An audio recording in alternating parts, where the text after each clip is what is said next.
Carmen Díez y soy profesora de esta escuela, y quisiera agradecer a los organizadores la oportunidad de participar en estas jornadas que nos reúnen a quienes damos en nuestra vida importancia a la enseñanza de la arquitectura. Siendo la Escuela de Zaragoza anfitriona en esta edición, pues me parecía que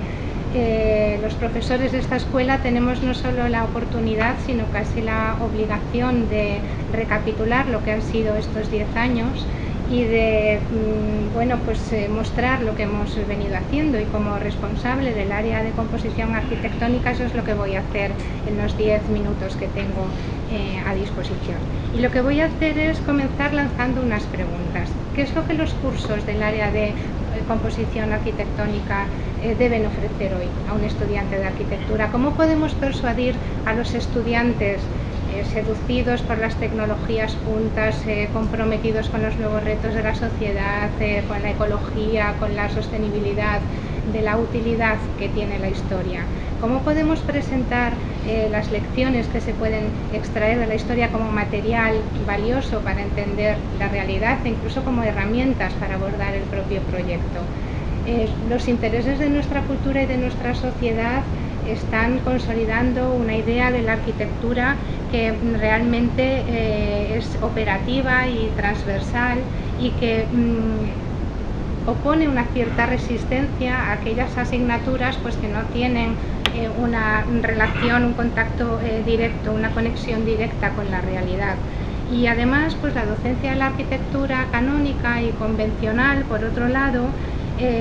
se enfrenta a la dificultad de haber perdido cierta credibilidad, porque habiendo surgido los programas y metodologías en un mundo de valores perdurables, son difícilmente trasladables a este entorno que está en constante mutuación. Y por esto en la nueva generación de planes de estudio pues cada vez resulta más difícil el defender el territorio de las asignaturas humanistas, y más aún en los másteres habilitantes, por supuesto. Y por otro lado también resulta ineludible pues asumir el cambio radical que ha introducido Internet en el acceso a la información. Hoy en día todo está en la red.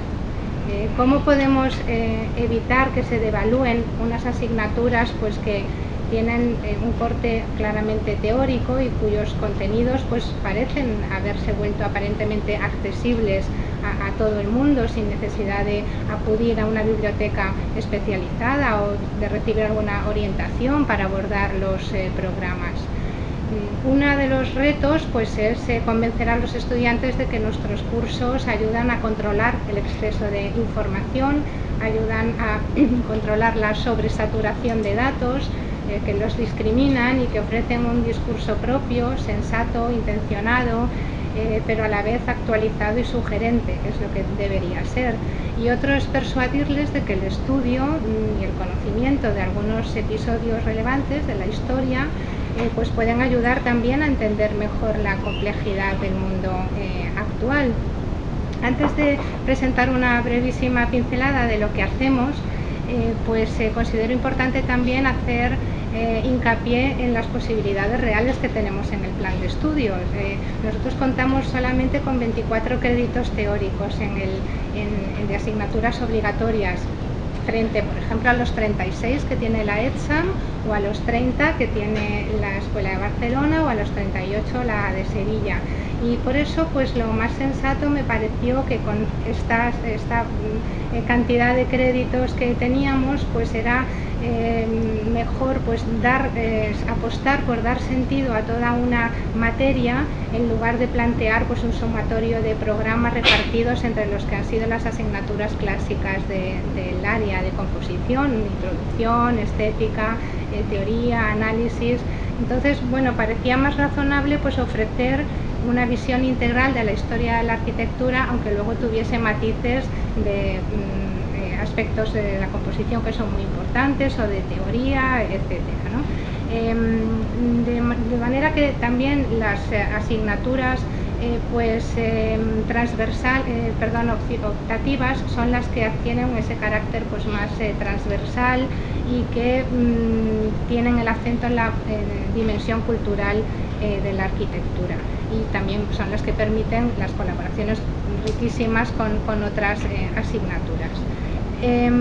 A continuación me gustaría presentar pues algunos de los planteamientos teóricos, de las metodologías de trabajo y de los resultados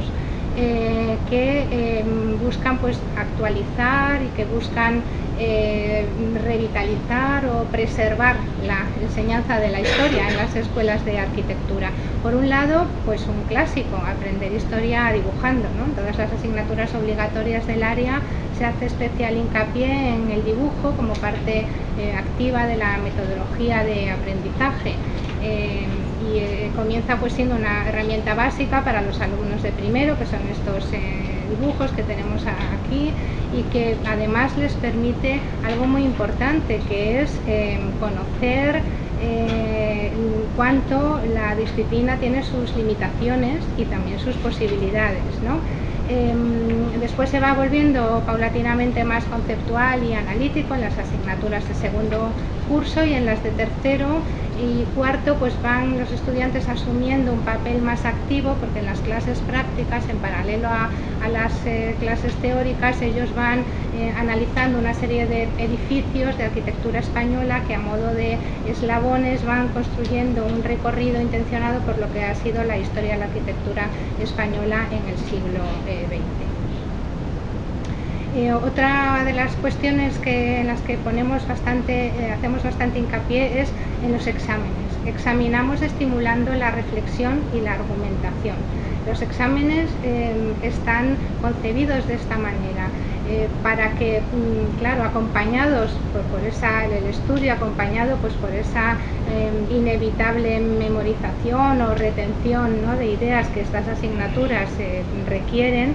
sin embargo, que no hagan de la memoria el principal instrumento de trabajo o el principal objetivo, sino que permitan desarrollar la capacidad de argumentación.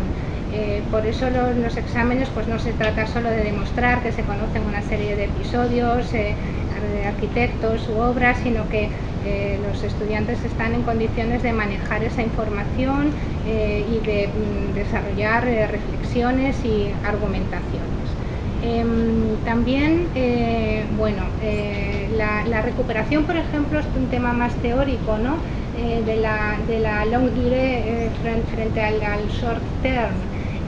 Pues la reciente publicación de History Manifesto lo que hace a mí me parece algo también interesante, y es que toma posición en el debate del papel que juega la historia de las humanidades en la era digital, y uno de los provocadores debates que ha abierto pues es esa idea de la vuelta a las grandes narrativas, ¿no?, tras muchas décadas de creciente especialización. Nosotros nos situamos en un lugar intermedio en el que nunca se pierden de vista las grandes cuestiones de fondo que han sido importantes para la arquitectura. Por ejemplo, en este sentido, pues lo que hacemos también es intentar en ese recorrido diacrónico estudiar mediante el análisis comparado en sentido amplio, pues recogiendo el guante de quienes lo han hecho antes, como Sir Bannister Fletcher o como Spiro Kostov, que desarrolla de forma parecida pues esas revisiones históricas globales con cronologías transversales tan interesantes, ¿no?, y que permiten observar relaciones también y recuperar esos invisibles hilos que conectan pues algunos episodios, ¿no?, como puede ser, no sé, pues la corte otomana con Florencia de Brunelleschi en el siglo XV, o con el Estambul de Sinan con la Venecia de Palladio, etcétera, ¿no? De manera que estas cuestiones son también importantes. Otras también las de aplicar conceptos teóricos a proyectos actuales. Pues otra de las estrategias, ¿no?, que en las clases prácticas y en ejercicios cortos y con edificios sorpresa, pues intentamos también aplicar conceptos extraídos bien de tratados renacentistas o ilustrados o más recientes, a edificios más cercanos a nosotros, lo cual pues resulta bastante estimulante también. Y otra de las cuestiones es el acercarse a la arquitectura y a la ciudad mediante rodeos, algo que tiene mucho que ver con lo que han explicado antes María Pía y su compañera, que hacemos nosotros en las asignaturas optativas, donde, claro, la dimensión, digamos, cultural de la arquitectura se pone de manifiesto, y a pesar de vivir inmersos en un mundo que, como dice Nucho Ordine, pues está presidido por la barbarie de lo útil, nosotros comprobamos el interés que despierta lo inútil en nuestros alumnos, y cuánto pues la pasión por la arquitectura y por la ciudad se puede reavivar y se puede fortalecer, y aquí incluso se puede despertar cuando nos acercamos a ella dando un rodeo. Y lo que hacemos pues es diseccionar en algunas asignaturas optativas pues algunas obras literarias y películas para descubrir técnicas utilizadas y explorar estrategias y métodos narrativos que pueden ser después traducidos en cartografías. Y finalmente, bueno, pues cultivar la amistad con los maestros, ¿no? Como decía Séneca, ninguno te obligará a morir, sino que todos te lo enseñarán. Ninguno echará a perder tus años, sino que contribuirá con los suyos. De ninguno de ellos será perniciosa la conversación, ni peligrosa la amistad, ni dispendioso el trato. Qué dicha y qué bella vejez tendrá quien se empeñe en su amistad, ¿no? Y Séneca pues dice también pues que se puede discutir con Sócrates, dudar con Carneades, reposar con Epicuro, vencer la naturaleza humana con los estoicos y superarla con los cínicos. Y nosotros en nuestras clases pues lo que buscamos precisamente es pues un nuevo lenguaje con Alberti, transformamos la Roma en una inmensa escultura con Borromini, buscamos la sinrazón, vencemos la sinrazón con Loger, transformamos la ciudad con Le Corbusier, rozamos lo fenomenológico con Siza, buscamos y cuidamos la amistad con los maestros. Y ya termino. Hace más de 6 décadas Luigi Comencini estrenaba una película con un título delicioso, Pan, Amor y Fantasía,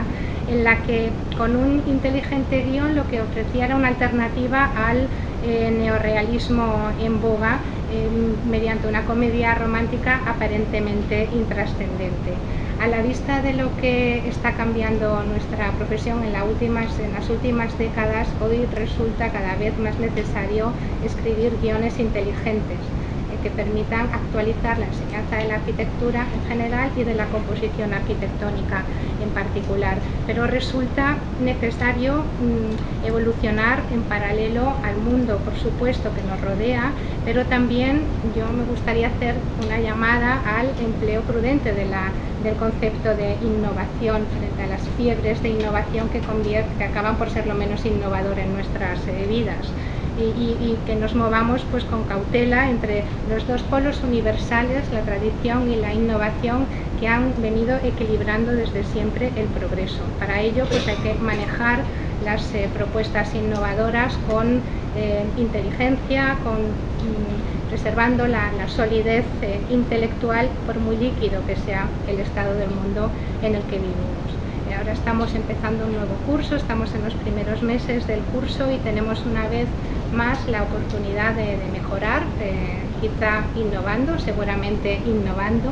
pero nos hará falta pues solvencia para no descuidar lo importante, el pan, entrega para conseguir transmitir el conocimiento, el amor, y una buena dosis de creatividad para presentar propuestas sugerentes y atractivas en el formato más adecuado, fantasía. Pues nada, eso es lo que hacemos aquí.